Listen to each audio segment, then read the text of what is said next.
Mezros Lőrinc is one of Hungary's richest men, and he is one of the richest men in the world, but you probably never heard of him or his fortune. He's barely mentioned in any media outlets outside of Hungary, and his Wikipedia article comes only in French, Hungarian and Esperanto. 10 years ago, Mezros was however far removed from the wealth he has today. He was the owner of an unprofitable gas company at the brink of bankruptcy based in the Hungarian town of Székesfehérvár. So how did he get to where he is now over the course of 10 years? As his business declined, a school friend and longtime companion of his fulfilled his own career goal. That friend was Viktor Orban, who was elected to the office of Hungarian Prime Minister. Shortly after election, Orban rescinded a law banning people in debt from running for public office, and Mezros ran and was elected mayor of Székesfehérvár as a member of the Fidesz party of his friend. Throughout the past 10 years, Mezros would become the recipient of some of the most profitable government construction contracts available in Hungary. Renovations of museums, contracts to build roads and repair roads, bridges, rail lines, and the building of new cultural institutions. Many of those contracts were worth billions, paid by Hungarian tax money and large EU financial grants, and some acquired under seemingly suspect circumstances.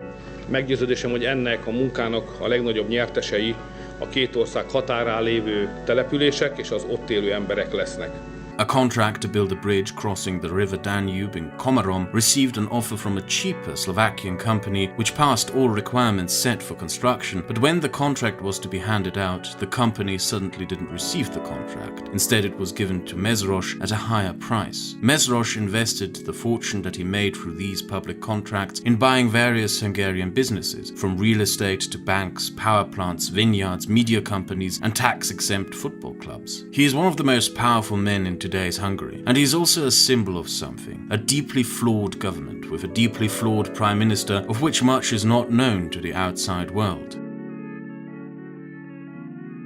Mezros Lőrinc is part of a group of people who did not exist in Hungary before Orban, oligarchs, a group of men who in a short period of time since Orban's election victory in 2010 have amassed astronomical fortunes, bought up substantial assets and institutions within Hungary, received substantial help by Orban's government in attaining their wealth and power, and they are all fiercely loyal and personally connected to their prime minister, to who they lend as much support as they possibly can. Andy Vojna, friend of Orban since the 1990s, a Hungarian-American movie producer from Hollywood, was appointed Hungarian Film Commissioner upon Orban's election, received large government casino licenses as well as favorable terms on loans by state-owned Hungarian banks, something that would be highly illegal in most countries. István Goronczy, István Tiborcs, and since 2018 even the children of these oligarchs started establishing businesses and cashing in on lucrative public contracts. There's nothing unusual about the wealthy seeking out the powerful. There's nothing unusual about the super rich using their wealth to try and sway an electorate and public opinion, or even to support a candidate. What, however, is unusual and unethical in Orban's Hungary is that a group of men not only made their wealth through Orban, but became part of a new Hungarian political power structure. Simiska, Mezros, Goronczy, and Tiborcs together received 12% of all public contracts awarded since 2007, which were in total 13 times the size of other public contracts. Investigations by transparency organizations have found that these contracts were also in average 25% overpriced, meaning the government could have handed these contracts out to companies at less of a cost. The viability of these is often also questionable, such as a train station through Orban's home village. The train connection to this village, with a population of 1,700, was shut down during the 1970s due to it being barely used and unprofitable. A public contract was still dished out to Mezros to build a barely used train station. Much of the money spent on these public contracts is also not Hungarian tax money, but EU grants. Within the European Union, member states with above-average poverty rates are entitled to EU cash grants made possible through the tax revenue of wealthier EU members. These financial grants are meant to be invested in infrastructure projects and other projects by their governments that would lead to investment, economic growth, and the consequent decline in poverty. In Hungary, however, these funds are often used differently, such as in public contracts to build a train station that is barely ever used by anyone. But the contract to build it, paid out with the EU money, is valuable and can bring substantial wealth to whoever receives it. The system established under Orban's rule is in essence a political financial favors system that subsidizes government-loyal billionaires. Using EU money and public contracts, Orban built a class of rich oligarchs amongst his friends who use their profits in media and other investments that promote Orban's Fidesz party and at the same time keep themselves filthy rich. What brought Viktor Orban into power was a wave of protests that started in 2006. Riding the waves of public outrage and populism, Viktor Orban was elected into office in 2010. However, instead of tackling the problems deep-seated within the Hungarian state apparatus and society, Orban instrumentalized these issues to serve himself, his government, and close friends. All the while, the overall state of the Hungarian society has not improved. 40% of the Hungarian population lives under the poverty line. Half of these live in extreme poverty. That's more than a third of the population of a country in poverty. An estimated 44% of the population is unable to purchase basic goods. The European average is 19%. Real estate prices have risen by 31%, making an own home unaffordable for the majority of the population. Hungary has the highest child mortality rate in Europe, as well as the lowest average life expectancy, both of which are the result of a dysfunctional and underfunded public healthcare system that has been increasingly failing and falling apart since Orban took office. Corruption is increasing as Hungary falls further and further in the International Corruption Index to the point that it is now the third most corrupt European country, just behind Greece and Bulgaria. Hungary under Orban almost seems to have entered a race to the bottom of the worst in everything on the European continent, and if developments continue, it is due to overtake countries such as Romania in poverty and Bulgaria in corruption within the next few years. Orban's measures and policies have mainly benefited his rich friends, such as in 2018 when introducing a labor law that made it viable for companies to demand up to 400 overtime hours from employees a year without compensation, part of measures introduced by Orban that increasingly cut down on labor rights throughout the country. The measures taken to balance the books and edge the increasingly desolate situation away from total collapse also come in form of burdens on ordinary working people, such as Orban's internet tax from 2014, in which he proposed to tax the online activities of Hungarians. The proposal sparked mass protests that led to the proposal being withdrawn, but became a sort of symbol of how Orban runs the country.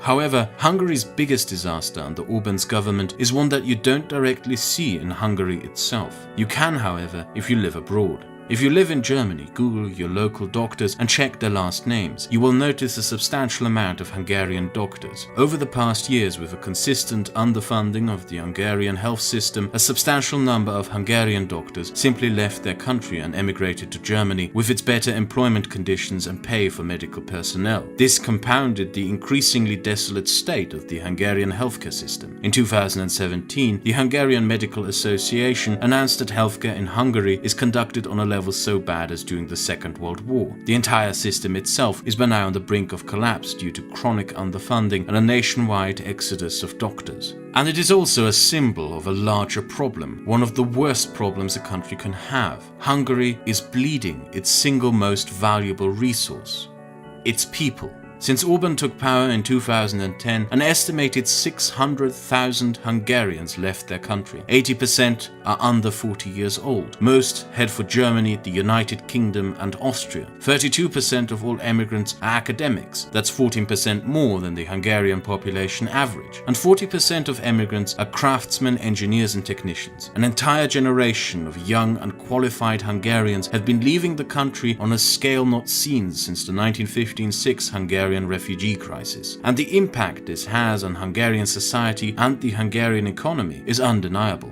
As Orban builds a football stadium in his 1,700 population birth village, again through government contracts given to his friend Mészáros Lőrinc, paid by the over 30 billion euros in EU aid money given to his government over the course of 10 years, the poverty rates increase and the country bleeds its young and bright, one has to wonder, why has he not been voted out of office yet? And the reason for that is the same reason why in all likelihood the only way you ever heard of Orban before is from some right-wing American or other pundits praising him. While Orban built his oligarchy of corrupt billionaires with their construction, media, football, real estate and casino empires, he kept loudly and vocally raging against foreign billionaires who supposedly are responsible for all the ills befalling Hungarian society, when in fact they are a result of his policies and corruption. He kept loudly proclaiming how the European Union and its policies are responsible for Hungary's decline, while he himself uses the EU's funds given to him to alleviate his country's poverty to stuff them into the pockets of his billionaire friends. He continues to campaign against immigration and migrants, even though nobody even wants to migrate to Hungary under his rule anymore. Hungary has turned into a source of migrants for Europe as more and more people leave the country.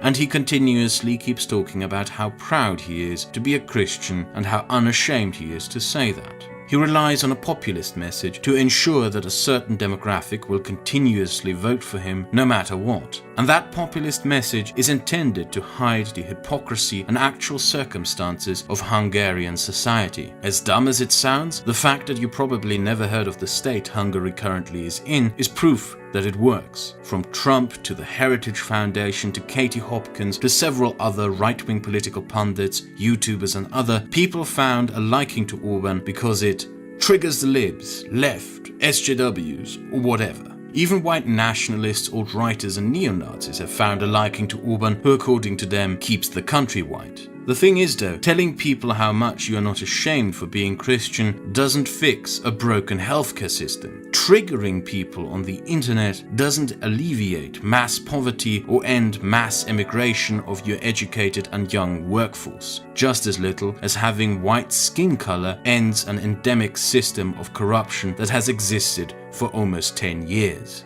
Populism in the case of Orban's Hungary, and especially in his public perception abroad amongst right-wing circles, reveals itself to be fundamentally one thing: a way to cover up real and important issues and to lie to yourself and others about how bad a situation really is. And the fact that you barely knew any of this, that's a testament to how effective populism is, and how ineffective our media is at doing something as basic as reporting on the reality on the ground, by doing something as simple as translating Hungarian articles or asking Hungarians. Instead, within vast parts of the English-speaking media, Orban is condemned because of his association with Trump and for being an anti-immigration prime minister, which is honestly something that should just be laughed at, as he is the prime minister of a country that he has screwed up so much nobody wants to emigrate to it. Nobody, however, in our media landscape has done the research and reporting required to point out the most important thing about Viktor Orban: the 10 years of damage he has inflicted on his own country. This video was made possible with the help of a Hungarian friend of mine who you can follow on Twitter